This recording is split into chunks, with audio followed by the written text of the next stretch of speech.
hands up who's heard the saying about from Henry Ford, if he asked people what they wanted, they'd have said faster horses. Everyone heard that?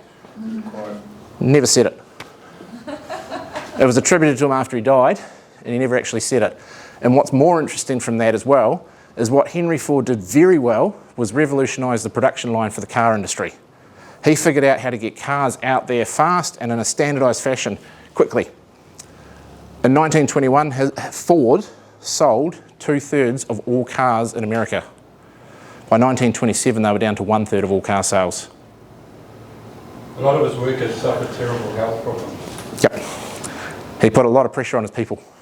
He put a lot of things on and he refused to change. So he introduced the production line, but he didn't adapt from that. He just sat back and went, sweet, we can get cars out faster at the cost of people, and we can get them out any colour you want as long as it's black. Another great Henry Ford quote. While he was doing that and not changing his business, everyone else in America was. All the other car manufacturers started doing annualised updates to cars.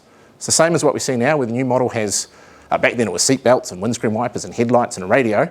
Now it's GPS and all the other lane assist controls.